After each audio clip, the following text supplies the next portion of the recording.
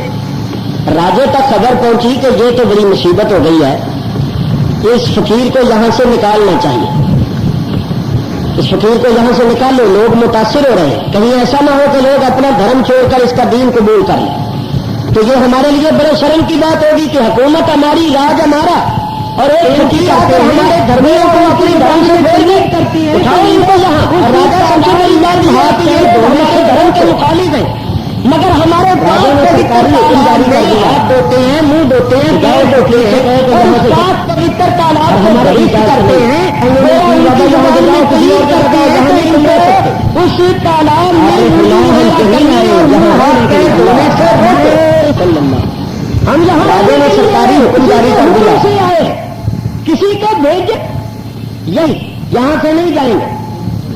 اچھا پھر اگر یہاں رہنا ہے پھر تمہیں اس کا یہ راجے کا حکم ہے. اگر یہ اس تالاب میں وضو دو تو تمہیں سزا دی جائے گی. آپ نے خواجہ قطب الدین بختیار کاکی سے فرمایا کہ ہو سکتا ہے یہ لوگ ہمیں وضو نہ کرنے دیں اور پانی کی تو ضرورت پیش آتی ہے تو کم از کم ایک مسکیزہ تو بھر لو. تو آپ نے سپاہیوں سے کہا کہ ہم ایک مسکیزہ بھر لیتے ہیں. ایک مسکیزہ تو بھرنے دو گے نا؟ مسکیزہ بھر لیتے ہیں کیونکہ تم نے ہمیں منع کر دیا ہے کہ ہم وضو نہ کریں. تو سپاہیوں نے کہا چلو ٹھیک ہے مسکیزہ بھر لو لیکن ہاتھ منہ دھونے کی اجازت نہیں.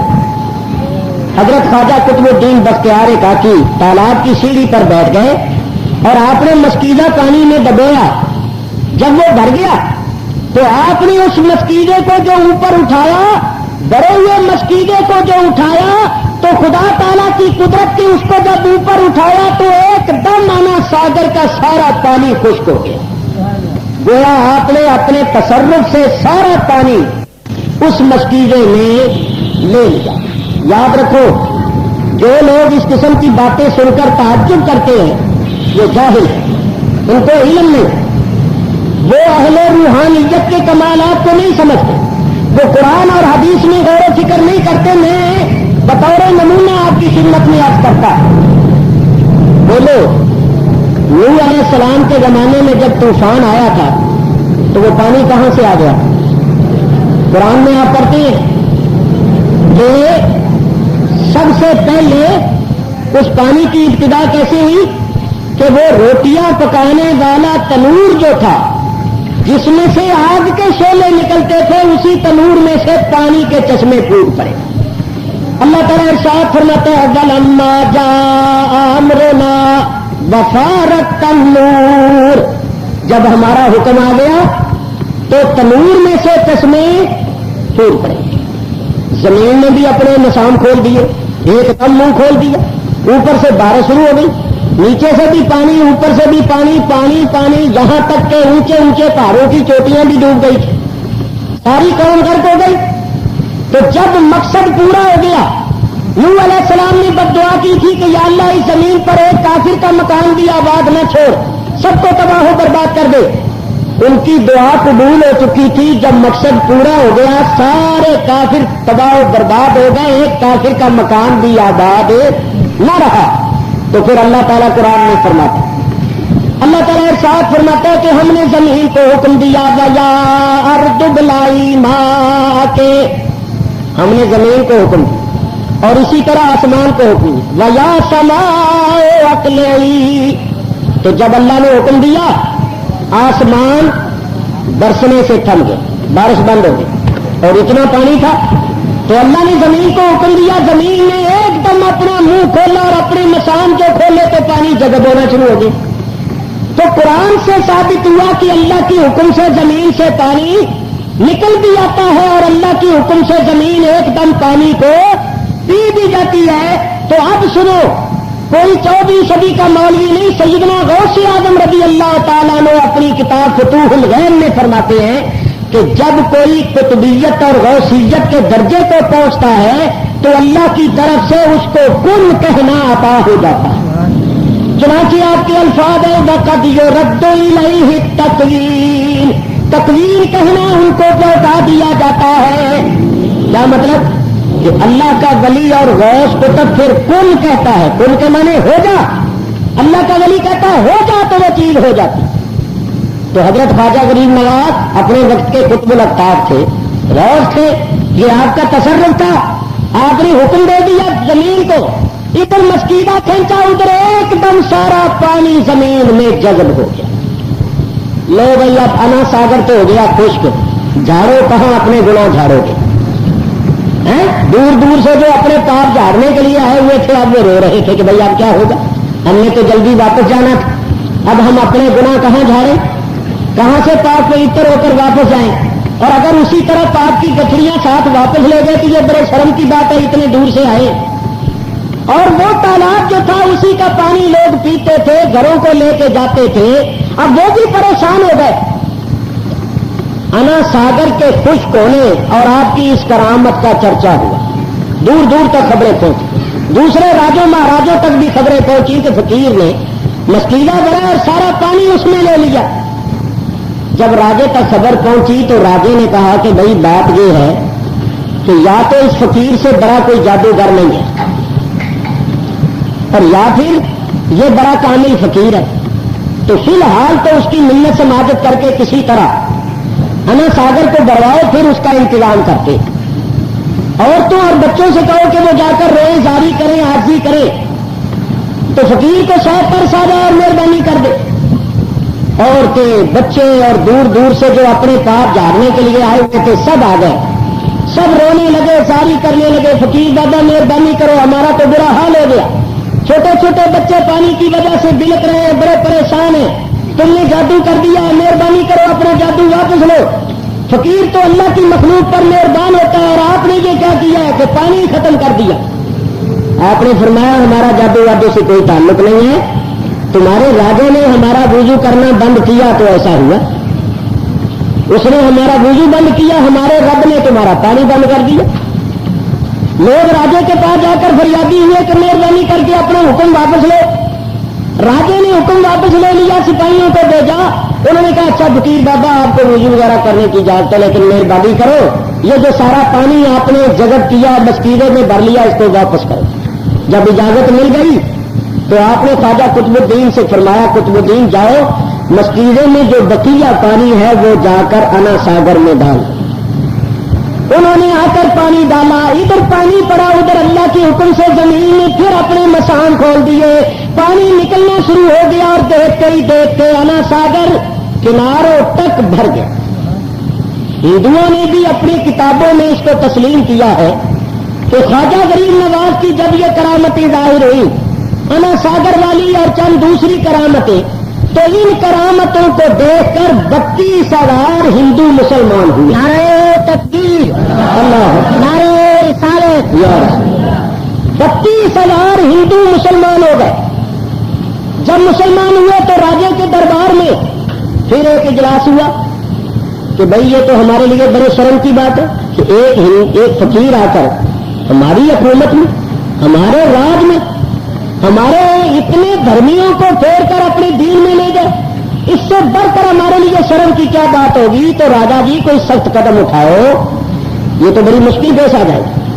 ہزاروں آدمی اپنے دھرم کو چھوڑ گئے اور دن بدن بڑھتے چلے جا رہے, پتا نہیں اس فقیر کے پاس کیا ہے, جو بھی وہاں جاتا ہے متاثر ہو کر اس کے حلقے میں داخل ہو جاتا ہے. تو راجے نے کیا کیا کہ سب سے بڑا مندر جو تھا اس مندر کے سب سے بڑے پروت اور پنڈت کو بلایا, اس کا نام تھا رام دیو. وہ اتنا بڑا مناظر تھا کہ اپنے دھرم کی صداقت کے لیے وہ بڑے دلائل پیش کیا کرتا تھا, لوگوں سے مناظرے مقابلے کرتا تھا اور لوگوں کو ہندو دھرم کی دعوت دیا کرتا. تو راجے نے اس کو کہا کہ جاؤ اس فقیر سے کوئی بات چیت کرو, یہ تو اپنے دھرمیوں کو لے گیا, ہزاروں ہمارے دھرمی انہوں نے پھیر دیے. تو پہلے تو اس سے جا کر نرمی سے بات چیت, پھر سختی کرو اور اس کو ذرا دھمکاؤ کہ فقیر بابا اگر تم بھاگنا ہے تو یاد رکھو آخر ہماری حکومت, راجا ابھی تک تمہارا منہ دیکھ رہا ہے, پھر سختی کی جائے گی اور پھر پریشان ہو گے. تو یہاں سے چلے جاؤ, یہاں فتنہ برپا نہ کرو. تم نے تو یہاں آ کر ایک فتنہ برپا کر دیا, معاذ اللہ, تم نے ہمارے ہزاروں دھرمی پھیر دیے. رام دیو اپنے چیلوں کے ساتھ بڑے روب داب کے ساتھ آیا پہلے تو آ کر نرمی سے بات چیت کی اور پھر ذرا اپنا روپ دکھانے لگا، اچھلنے لگا اور زور زور سے چیخنے چلانے لگا کہ تمہیں یہاں سے جانا پڑے گا ورنہ ہم یوں کر دیں گے، یہ کر دیں گے، ہمارا راج ہے، ہماری حکومت ہے۔ جب زیادہ ہی اچھلنے کودنے اور روپ دکھانے لگا تو حضرت خواجہ غریب نواز نے فرمایا رام دیو تو اتنا اچھل رہا ہے، شور مچا رہا ہے، اور ہم تو تیری پیشانی میں ایمان کا نور دیکھ رہے ہیں، ہم تو تیرے ماتھے میں ایمان کا نور دیکھ رہے ہیں، اور رام دیو تیرے مسلمان ہونے کا وقت آ گیا ہے، پڑھ لا الہ الا اللہ۔ آپ نے جب الا اللہ کی ضرب لگائی تو رام دیو پر ایسا اثر ہوا کہ وہ زمین پر گر گیا، اور جو ہی زمین پر گرا اس کی زبان سے حق ہو جاری ہو گیا، زمین پر لوٹ پوٹ ہو رہا ہے، وجد و رقص کی حالت ہے، اور آخر اس کی زبان پر جاری ہو گیا لا الہ الا اللہ، لا الہ الا اللہ محمد الرسول اللہ۔ لوگ دوڑے ہوئے گئے راجے کے پاس، راجا بیڑا ہی غرق ہو گیا۔ اس نے کہا کیوں؟ کہنے لگے سب سے بڑا پنڈت، سب سے بڑا پروت، سب سے بڑے مندر کا پروت رام دیو مسلمان ہو گیا، وہ بھی اپنا دھرم چھوڑ کے اس فقیر کے دین میں چلا گیا۔ راجے نے ماتھے پر ہاتھ رکھ لیا کہ کیا کرے، اتنا بڑا پنڈت جو دوسروں کو اپنے دھرم کی تبلیغ کرتا تھا وہ اپنا دھرم چھوڑ گیا۔ راجا بڑا پریشان ہوا بھی اب کیا کیا جائے۔ ادھر رام دیو جو مسلمان ہوا تھا آپ نے اس کا نام رکھا عبداللہ، عبداللہ نام رکھا۔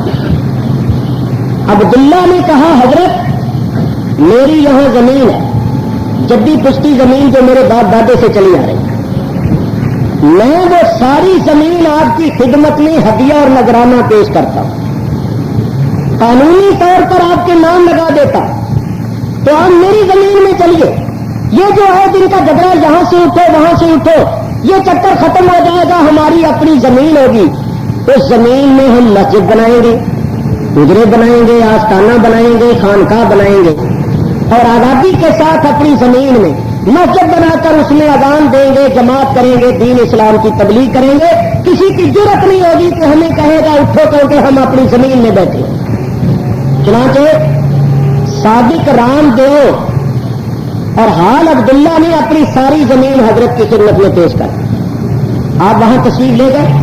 وہ 32,000 ہندو جو مسلمان ہوئے تھے سب مرید تھے، سارے ہاتھوں ہاتھ لگ گئے اور انہوں نے مٹی میں پانی ڈال کے گارا بنایا، کچی اینٹیں بنا لی، اور ویسے ہی گارے سے دیواریں بنا کے جنابی والا چند دنوں کے اندر اندر مسجد، حجرے، خانقاہیں اور آستانہ بن گیا۔ جب آستانہ بن گیا تو اب اس آستانے میں قرآن شریف کا درس ہوتا تھا، ذکر فکر کے حلقے ہوتے تھے، لوگ دور دور سے آتے تھے اور آ کر داخلے سلسلہ ہوتے تھے اور دین اسلام کے حلقے میں داخل ہوتے تھے۔ راجے نے اپنے درباریوں کو بلایا، ایک میٹنگ خفیہ اجلاس ہو رہا ہے کہ کیا کیا جائے، اس فقیر کا سلسلہ کس طرح روکا جائے اور کیا انسدادی تدابیر اختیار کی جائے۔ آخر طے یہ پایا کہ بڑے بڑے جادوگروں کو بلایا جائے، وہ شعبدے دکھائیں گے، کرتب دکھائیں گے، تو ہم لوگوں کو یہ کہیں گے کہ جس طرح جادوگروں نے تمہیں کرتب اور شعبدے دکھائے اس طرح فقیر بھی تمہیں شعبدے دکھاتا ہے، یہ بھی ایک جادوگری ہے، اس کی حیثیت ایک جادوگر سے زیادہ نہیں ہے، تو تم خواہ اپنے دھرم کو چھوڑ کر اس کے دین میں جا رہے ہو، جس طرح یہ شعبدے دکھا رہا ہے یہ جادو، یہ بھی ایک جادوگری ہے، اس کی حیثیت ایک جادوگر سے زیادہ نہیں ہے، تو تم خواہ اپنے دھرم کو چھوڑ کر اس کے دین میں جا رہے ہو، جس طرح یہ شعبدے دکھا رہا ہے یہ جادوگر بھی دکھا رہے ہیں، تو لوگوں پر کچھ اثر کم ہو جائے گا، پھر ہم لوگوں کو یہ تاثر دیں گے کہ یہ جادوگر ہے۔ یہ سکیم پاس ہو گئی تو خواجہ غریب نواز کا مقابلہ کرنے کے لیے راجے نے ہندوستان کا سب سے بڑا جادوگر جس کا نام تھا اجے پال اس کو بلایا۔ اس نے 1000 روپیہ لینا کیا، راجے نے کہا دے دیں گے، اس مصیبت سے ہماری جان چھڑا۔ اجے پال نے بڑی ڈینگیں ماری کہ راجا ماں نے میرے جیسا فرزند جنا ہی نہیں، روئے زمین پر میرے جیسا کوئی جادوگر ہے ہی نہیں، یہ جتنے جادوگر ہیں سب میرے چیلے اور چیلوں کے چیلے۔ یہ فقیر کیا چیز ہے، کوئی میرا مقابلہ کر ہی نہیں سکتا، میں ایسے ایسے شوق دے دکھاؤں گا کہ دیکھنے والے حیران ہو جائیں گے۔ راجا بہت خوش ہوا، کہنے لگا کہ اگر تم اس فقیر سے ہمیں نجات دلا دو تو تمہیں بڑی جاگیر دی جائے گی، تمہیں منہ مانگا انعام دے دیا جائے گا۔ لو جناب، دور دور تک دھوم مچ گئی۔ راجے نے دوسرے راجوں کو بھی دعوت دی کہ آؤ بھائی، میں نے ہندوستان کا سب سے بڑا جادوگر بلایا، اس کے کرتب اور شعبے دیکھو اور ان لوگوں کو سمجھاؤ جو اپنا دھرم چھوڑ کر اس فقیر کے دین کو اختیار کر رہے۔ حضرت صاحب کے آستانے کے پاس ہی جو کھلا میدان تھا وہاں دربار لگ گیا۔ اس دربار میں راجا، دوسرے راجے، رانیاں، راجکماریاں بیٹھے اور ادھر ادھر عوام جو تماشا دیکھنے کے لیے ہزاروں کی تعداد میں جمع ہوئے تھے وہ کھڑے ہو گئے۔ راجے نے اجے پال جادوگر سے کہا کیا کرو گے؟ کہنے لگا میں ایسا منتر پڑھوں گا کہ سانپ آئیں گے، سانپ ایک طرف سے سانپ آئیں گے اور وہ اس فقیر کے اس آستانے میں جائیں گے اور ان کو کاٹیں گے اور تمہارے دیکھتے ہی دیکھتے یہ فقیر اور اس کے ماننے والے تڑپ تڑپ کے سارے مر جائیں گے۔ راجے نے کہا بھائی پھر تو کمال ہو جائے گا۔ اس نے کہا دیکھیے، چنانچہ اس نے اپنی مالا نکالی۔ ہم لوگ کہتے ہیں نا تصویر اور یہ کہتے ہیں مالا، ہم تو اللہ کا ذکر کرتے ہیں۔ اب اس نے اپنی مالا نکالی اور اس کو جپنا شروع کیا۔ مجھے کیا پتا وہ کیا پڑھتا تھا، میں آپ کو کیا بتاؤں، یہی پڑھتا ہوگا رام رام جپنا پڑایا مال اپنا، رام رام جپنا پڑایا مال اپنا، بعض جو کچھ بھی وہ پڑھتا تھا پڑھ کر کے اس نے جو مالا جپنی شروع کی تو صاحب واقعی ایک طرف سے لا تعداد سانپ آنے شروع ہو۔ لوگوں نے تالیاں بجائی کہ بھائی واہ واہ، واقعی سانپ تو بڑے بڑے آ رہے، چھوٹے بڑے، چھوٹے بھی بڑے بھی، رنگ برنگے سانپ آ رہے۔ لیکن جو سانپ بھی، یہاں میں ایک بات بھول گیا، جب حضرت خواجہ غریب نواز کو بتایا گیا کہ ہندوستان کا سب سے بڑا جادوگر بلایا گیا ہے اور وہ جادو کرے گا اور طرح طرح کے شعبے دکھائے گا، تو آپ نے آیت الکرسی شریف پڑھ کر اپنی جگہ کے ارد گرد خط حصار کھینچ دیا۔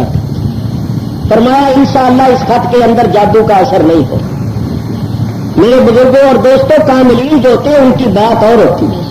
آیت الکرسی تو میں بھی کرتا ہوں، آپ بھی کرتے، مگر زبان کی تاثیر کا فرق ہوتا ہے، پڑھنے والے کے مقام کی بھی بات ہوتی ہے۔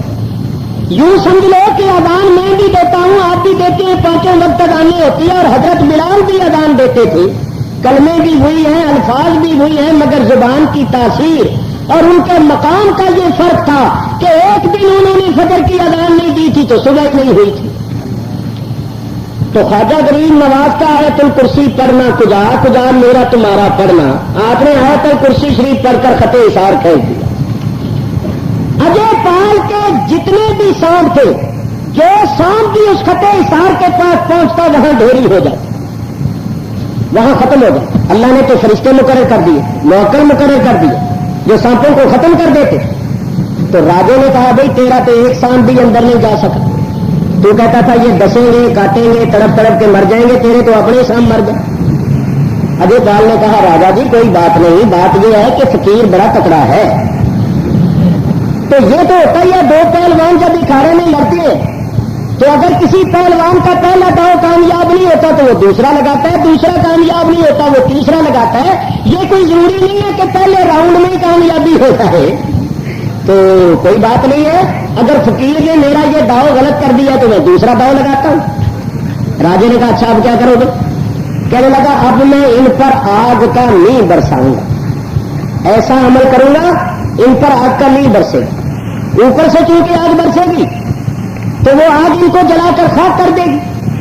اچھا پھر اس نے اپنے وہ مالا جپنے شروع کی تو سب واقعی دیکھنے والوں کو ایسا لگتا تھا کہ آگ کا نہیں برس رہا، آگ کی بارش ہو رہی ہے۔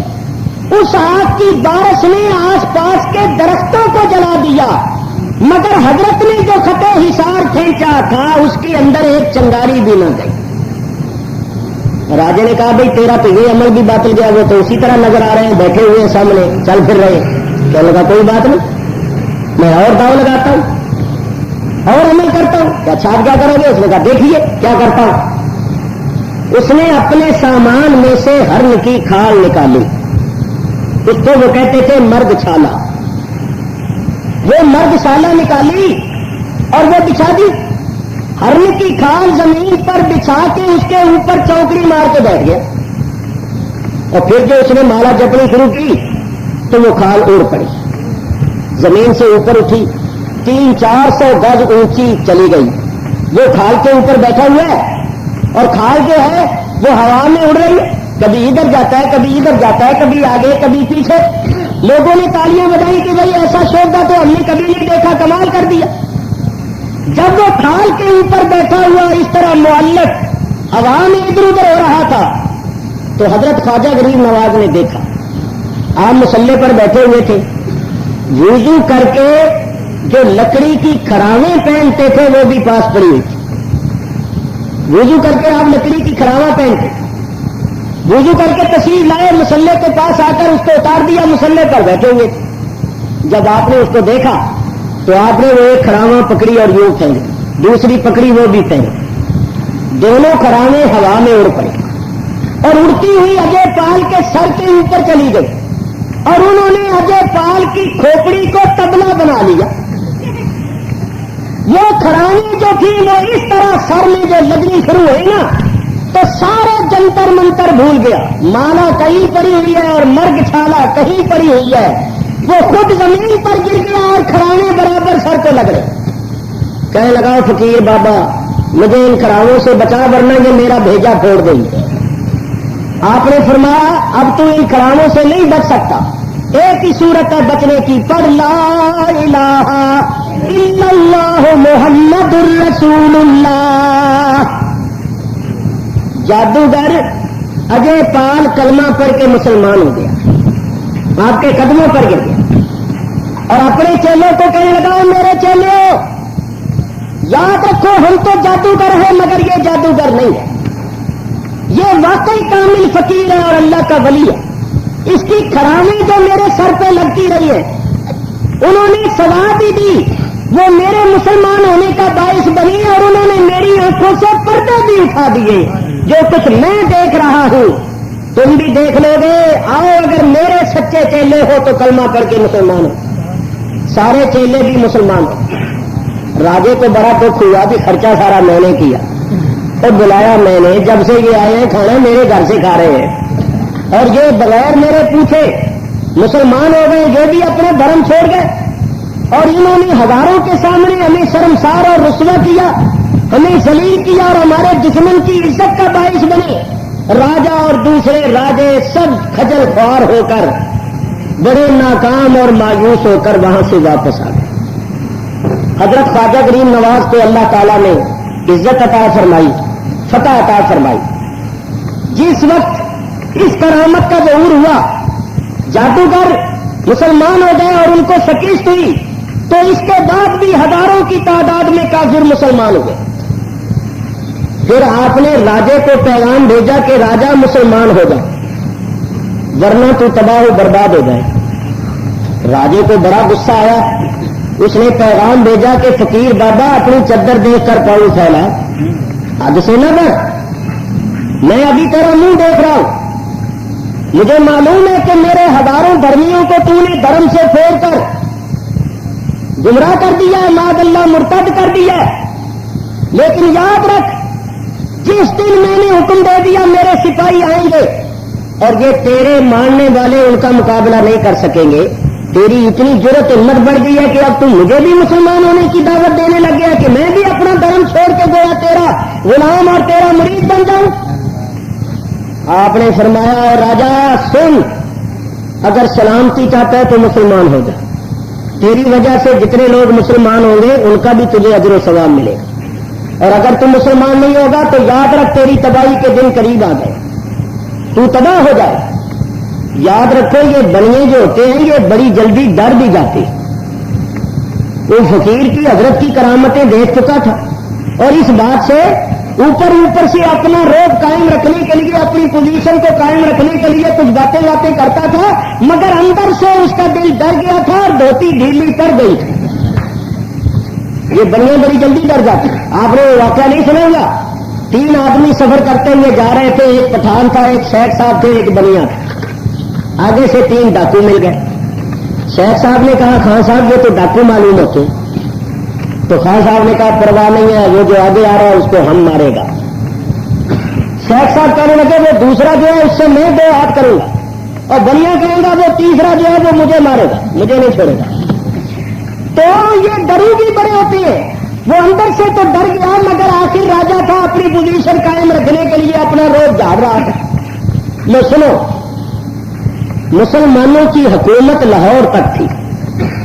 لاہور کا جو نواب تھا اس کا نام تھا خسرو ملک. خسرو ملک. اور مسلمان بادشاہ جو تھا اس کا نام تھا سلطان شہاب الدین غوری. یہ غزنی میں رہتا. اس کو اطلاع ملی کہ لاہور کا گورنر جو ہے وہ دشمنوں سے ساز باز کر رہا ہے. تو سلطان صاحب تشریف لائے کہ تحقیق کروں، کہیں ایسا نہ ہو کہ یہ دشمنوں سے مل جائے اور یہ سودہ ہاتھ سے نکل جائے. انہوں نے خسرو ملک کو آ کر بہت بری طرح دبایا اور اچھی طرح تحقیقات کی اور معلوم کیا کہ کیا کچھ ہو رہا ہے. اور آس پاس کے راجوں مہاراجوں کو بھی پیغام بھیجا کہ شرافت سے انسان بن کے رہو، ورنہ جب میں جہاد کا اعلان کر دوں گا اور تلوار ہاتھ میں لے کر آگے بڑھوں گا تو پھر تم میرا راستہ نہیں روک سکو. اس کا خیال تھا کہ میں لاہور سے حالات کو درست کر کے واپس چلا جاؤں. حضرت خواجہ غریب نواز رضی اللہ تعالیٰ نے اپنے چند مرید بھیجے سلطان شہاب الدین غوری کے پاس اور فرمایا کہ واپس نہیں جاؤ، آگے بڑھو. فتح تمہارے مقدر میں لکھی جا چکی، اللہ کی مدد تمہارے ساتھ ہے، ہماری دعائیں تمہارے ساتھ. ہم تمہیں خوشخبری دیتی ہے کہ فتح تمہاری ہوگی. تم آگے بڑھو اور حملہ کرو، فتوحات کا سلسلہ جاری رکھو. یہ جتنے میرے مرید ہیں اس ہندوستان میں پھیلے ہوئے ہزاروں کی تعداد میں جتنے میرے مرید ہیں یہ سب تمہارے سپاہی ثابت ہوں گے. حضرت صاحب کا جب پیغام پہنچا، ایک کامل ولی کی دعا ساتھ تھی، اس نے پیشین گوئی دے دی تھی. سلطان شہاب الدین غوری نے حملہ کرنے اور اس سارے علاقے کو فتح کرنے کا منصوبہ بنا لیا. لو اب غور سے سنو. مسلمان بادشاہ کا مقابلہ کرنے کے واسطے 150 راجے مہاراجے متحد ہو گئے. جب سارے راجے ایک پلیٹ فارم پر جمع ہو گئے تو ان کی فوج کتنی تھی؟ 3 لاکھ تو سوار تھے. 3 لاکھ سپاہی سوار تھے اور پیادے بے حساب، اور 3000 جنگی ہاتھی تھے. یہ جنگی ہاتھی وہ تھے کہ لڑائی کے موقع پر ان کو کوئی نشہ آور چیز پلا دی جاتی تھی تو یہ بدمست ہو کر چنگھاڑتے ہوئے جب حملہ کرتے تھے تو سینکڑوں آدمیوں کو کچل کے رکھ دیتے. چاہے تلوار مارو تیر مارو، یہ تلواریں اور تیر کھاتے ہوئے بھی آگے بڑھتے جاتے تھے اور آدمیوں کو چیرتے پھاڑتے جاتے تھے. تو 3000 جنگی ہاتھی، 3 لاکھ سوار اور پیادے بے شمار. اور ادھر کیا حالت تھی؟ سلطان شہاب الدین کی ساری فوج صرف 1,20,000 تھی. 40,000 سوار تھے اور 80,000 پیادے، اور ایک بھی جنگی ہاتھی نہیں. ادھر 3 لاکھ سوار، ادھر صرف 40,000. ادھر بے شمار پیادے، ادھر 80,000. ادھر 3,000 جنگی ہاتھی، ادھر ایک بھی نہیں. مقابلہ ہوا، بڑے مارکے کی جنگیں ہوئی، بڑے سخت مقابلے ہوئے، مگر اللہ کی مدد ساتھ تھی. ایک ولی کامل کی دعا تھی. سلطان شہاب الدین غوری آگے بڑھتے چلے گئے، فتح ان کے قدم چومتی چلی گئی، یہاں تک کہ دہلی کے اور پانی پت کرنال اور یہ سارا اجمیر تک کا سارا علاقہ فتح ہو گیا. اسلام کے پرچم لہرا رہے تھے. راجا مارا گیا، اس کے بہت سے ساتھی بھی مارے گئے، باقی جو تھے وہ بھاگ گئے اور لوگوں نے ہتھیار ڈال دیے اور رعایا بن کے رہنے کی درخواست کی. سارا علاقہ فتح ہو گیا. پھر میدان صاف ہو گیا تھا، کوئی رکاوٹ نہیں تھی. تو بس مختصر عرض کروں کہ حضرت خواجہ غریب نواز رضی اللہ تعالیٰ عنہ کی تبلیغ اور آپ کی توجہ اور آپ کا فیض ایسا تھا کہ آپ نے 95 لاکھ کافروں کو مسلمان کیا ہے. کتنے مسلمان کیے؟ 95 لاکھ. میرا یہ دعویٰ ہے، تاریخ پڑھ کر دیکھو. کفرستان میں کفر کی تاریکیوں میں اگر ایمان اور اسلام کی شمعوں کو روشن کیا ہے تو اولیاء اللہ نے کیا. یہ جو مولوی کہتے ہیں ان کے مزاروں پر جانا شرک ہے، یہ ہے وہ ہے، ان مولویوں کو تو سوائے کافر اور بدعتی بنانے کے اور کچھ آتا ہی نہیں. یہ کوئی سیاست کی بات نہیں. مودودی صاحب نے لکھا ہے کہ خواجہ غریب نواز کے مزار پر جا کر اجمیر جا کر حاجتیں طلب کرنا اتنا بڑا گناہ ہے کہ کسی کو قتل کر دیا جائے، زنا کر لیا جائے تو وہ چھوٹا گناہ ہے، اور خواجہ غریب نواز کے دربار پر جا کر مرادیں مانگنا یہ بڑا گناہ ہے. توبہ توبہ. ان کی کتاب تجدید و احیاء دین اٹھا کر دیکھ. میرے بزرگوں اور دوستوں، اسلام ان بزرگوں نے پھیلایا. 95 لاکھ کافر کو آپ نے مسلمان کیا. سنو، اس کے بعد آپ نے نکاح کیا. جو ڈیوٹی نبی کریم علیہ الصلوۃ والسلام نے لگائی تھی، جب تک اس ڈیوٹی کو ادا نہیں کر لیا، جب تک کفر گھر میں اسلام کی شمع روشن نہیں کر لی، جب تک ہندوستان کی زمین کو کفر و شرک سے پاک نہیں کر لیا، اس وقت تک آپ نے نکاح نہیں کیا. تو اجمیر کے جو پہلے گورنر مقرر ہوئے تھے ان کا نام تھا میر سید وجیہ الدین. یہ مشہد کے رہنے والے تھے. ان کو خواب میں سیدنا امام جعفر صادق رضی اللہ تعالیٰ عنہ کی زیارت ہوئی. یہ ان کی اولاد میں سے امام جعفر صادق رضی اللہ تعالیٰ عنہ نے فرمایا، بیٹا اپنی بیٹی کا نکاح خواجہ معین الدین سے کر دو. ان کی بیٹی کا نام تھا عصمت اللہ بی بی. انہوں نے حضرت امام جعفر صادق کے حکم کے مطابق آپ کا نکاح آپ سے کر دیا، اپنی بیٹی کا نکاح حضرت سے کر دیا. حاکم پٹلی کو ایک ہندو راجے کی لڑکی ہاتھ آئی جو بہت خوبصورت تھی. اس نے حضرت کی خدمت میں پیش کر دی. آپ نے اس کو مسلمان کیا اور اس کا نام رکھا امت اللہ، اللہ کی لونڈی. اس سے بھی آپ نے نکاح کیا. آپ نے 2 نکاح کیے، ان سے اولاد بھی ہوئی. 97 برس کی عمر پا کر جب آپ نے وصال فرمایا تو آپ کے ماتھے پر دستے قدرت سے یہ لکھا گیا، مات حبیب اللہ فی حب اللہ. اللہ کے حبیب نے اللہ کی محبت میں وفات پائی. وہی جو رام دیو نے زمین پیش کی تھی، جہاں آپ کا آستانہ تھا وہیں آپ کا مزار شریف بنا. اور آج تک اجمیر شریف میں جو آپ کے دربار کی بہت وسیع زمین ہے، یہ وہی زمین ہے جو اس نے آپ کی خدمت میں ہدیہ کی. تو آپ اتنی بڑی سرکار ہے کہ ہندوستان میں جتنے بھی مسلمان بادشاہ ہوئے ہیں، نواب ہوئے ہیں، وہ سب آپ کے مزار پر حاضر ہوئے ہیں اور انہوں نے یادگار کے طور پر وہاں تعمیریں کی ہیں اور یادگاریں قائم کی ہیں. مثلا یہ سب سے بڑی دیگ جو ہے یہ اکبر بادشاہ نے پیش کی، چھوٹی جو ہے یہ جہانگیر نے پیش کی. اسی طرح شاہجہان اورنگزیب عالمگیر بادشاہ آتے تھے. شاہجہان کی بیٹی جہاں آرا بیگم حضرت کی اتنی موتقد تھی کہ جب وہ زیارت کے لیے چلی دہلی سے تو اس زمانے میں کاریں واریں تو تھی نہیں. ان کی جو سواری بنائی گئی تھی، یہ جو گھوڑا گاڑی سمجھ لیجیے بڑی خوبصورت قسم کی. تو ہر منزل پر وہ دوگانہ پڑتی تھی اور ختم درود کر کے نیاز فاتحہ کر کے آپ کی روح کو ثواب پہنچا کے وہ نیاز تقسیم کرتی تھی ہر منزل پر. اور جب حضرت کے مزار پر وہ پہنچی تو اس نے اپنی پلکوں سے وہاں جھاڑو دیا اور ایک دالان سنگ مرمر کا بنایا جو آج تک موجود ہے، جس کا نام ہے بیگمی دالان. تو اس طرح مسلمان کیا، ہندو بھی اور بڑے بڑے وزراء عمراء سب آپ کے مزار پر حاضری دیتے، سب آپ کو مانتے. شاہ ولی اللہ محدث دہلوی رحمت اللہ علیہ نے لکھا ہے کہ خواجہ غریب نواز ان اولیاء کرام میں سے ہیں جن کے فیوز و برکات آج بھی جاری ہے اور قیامت تک جاری رہے. اب میں خلاصہ پیش کر کے گفتگو ختم کر رہا ہوں. دیکھو، شروع میں نے کیا بتایا تھا؟ حضور نے فرمایا تھا میری امت کے علماء بنی اسرائیل کے نبیوں جیسے ہوں گے. نبی تو نہیں ہوں گے، کام نبیوں جیسے کر کے دکھائیں گے. تو بنی اسرائیل کے سب سے بڑے نبی حضرت موسیٰ علیہ السلام، حضرت موسیٰ علیہ السلام کے حالات قرآن شریف میں پڑھو اور پھر خواجہ غریب نواز کے حالات پڑھو تو تمہیں یہ تسلیم کرنا پڑے گا کہ خواجہ غریب نواز کے حالات بالکل موسیٰ علیہ السلام کے حالات سے ملتے جلتے. کیسے؟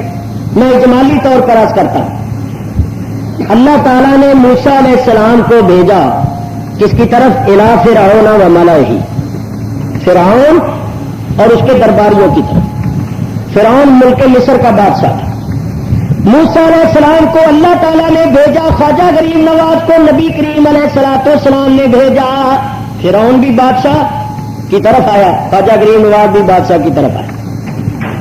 جب موسیٰ علیہ السلام نے فرعون کے پاس آ کر اپنے معجزے دکھائے، لاٹھی پھینکی وہ سانپ بن گئی، پھر پکڑی پھر لاٹھی کی لاٹھی، ہاتھ گرے دان میں ڈال کر بغل کے نیچے رکھ کے دبایا، باہر نکالا تو چاند کی طرح چمکنے لگا. عصائے موسوی کے معجزے اور ید بیضا کا معجزہ جب ظاہر ہوا تو فرعون نے آپ کو جادوگر سمجھا. اس نے بھی درباریوں کو اکٹھا کیا کہ بھئی کیا کریں. انہوں نے کہا جادوگروں کو بلاؤ اور مقابلہ کرو. یہ قرآن میں سب کچھ مذکور ہے جو میں عرض کر رہا ہوں. فرعون نے جادوگروں کو بلا لیا، جادوگر آ گئے اور مقابلے کے لیے تاریخ اور وقت مقرر ہو گیا. اعلان ہو گیا دور دور تک کہ موسیٰ علیہ السلام کا جادوگروں کا مقابلہ ہوگا. چنانچہ میدان مناظرہ مقرر ہو گیا. فرعون بھی آ گیا، اس کا دربار لگ گیا، اس کے وزراء عمراء سب آ گئے. ادھر موسیٰ علیہ السلام بھی تشریف لے آئے. میدان میں جادوگر بھی آ گئے، موسیٰ علیہ السلام بھی آ گئے. جادوگروں کو یہ بتایا گیا تھا کہ موسیٰ لاٹھی پھینکتے ہیں وہ سانپ بن جاتے ہیں. جادوگروں کا کوئی بات نہیں، ہم بھی ایسا کر کے دکھائیں گے.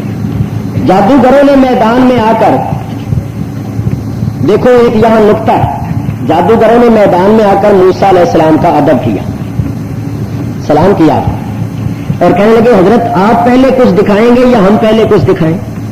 موسیٰ علیہ السلام نے فرمایا نہیں تم ہی پہلے دکھاؤ. بعض علماء نے لکھا یہ جو انہوں نے ادب کیا تھا یہ ادب ان کے مومن ہونے کا باعث بنا.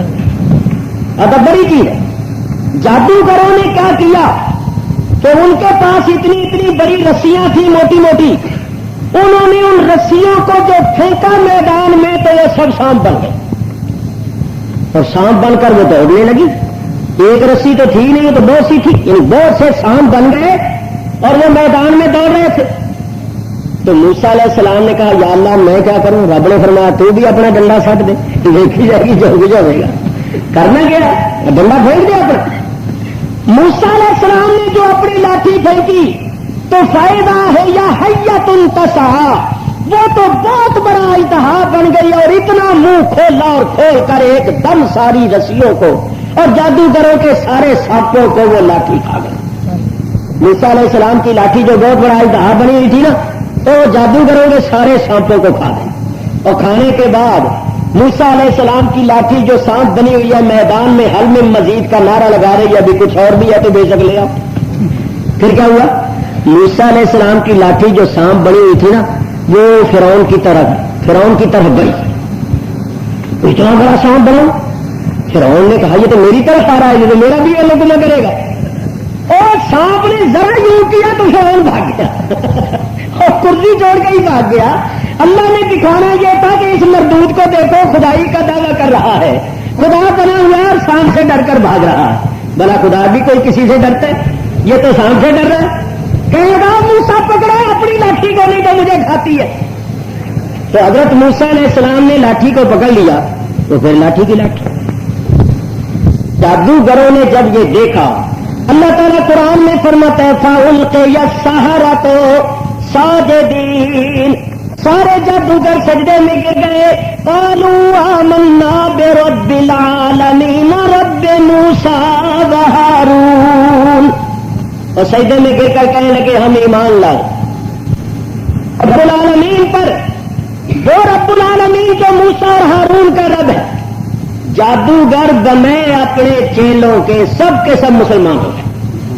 اللہ اکبر. دیکھو جب مسلمان ہو گئے، دھیان کرنا، فرعون نے کہا او جادوگروں بلایا تمہیں میں نے اور پیسے سارے میں نے خرچ کیے اور جب سے آئے ہو رہے میرے پاس رہے تو تم نے بھرے مجمع میں ہزاروں کے سامنے مجھے جھوٹا کر دیا، میرے دشمن کو سچا کر دیا.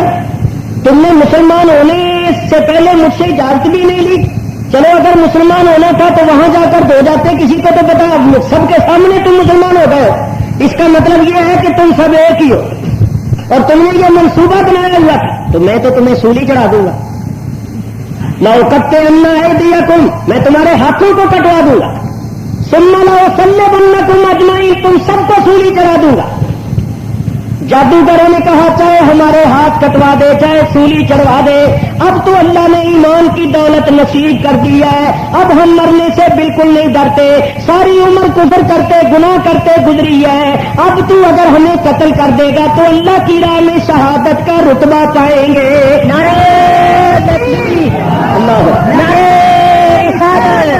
چنانچہ فرعون نے سارے جادوگروں کو سولی چڑھوا دی.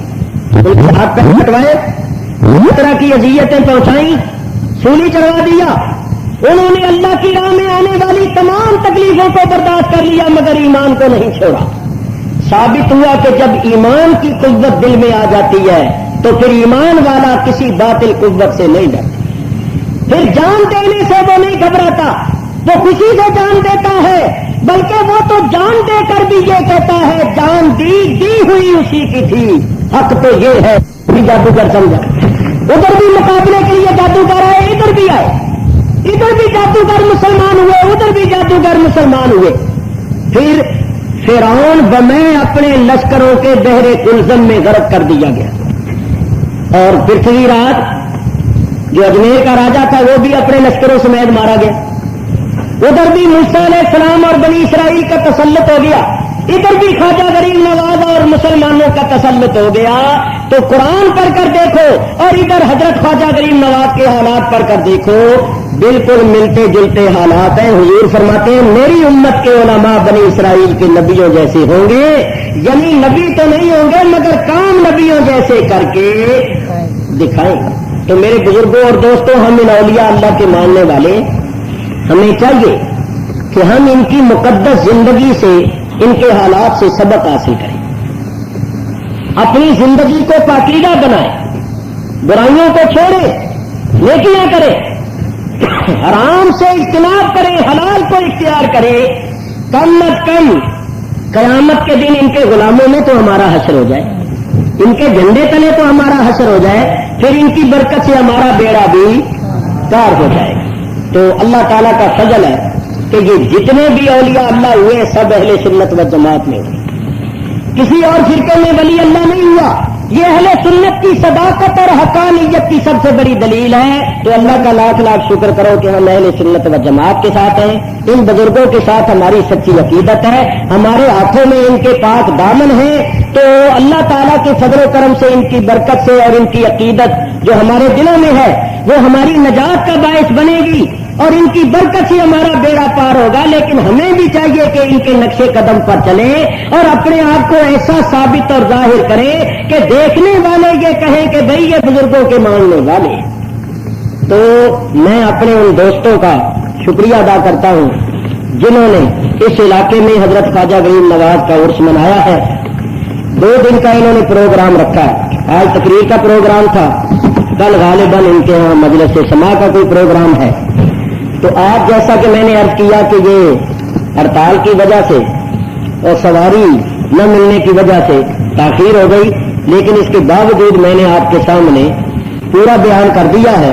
اللہ تعالیٰ قبول فرمائے اور اس ذکر مبارک کو میرے لیے اور آپ کے لیے سرمایہ ایمان اور ذریعہ نجات بنائے.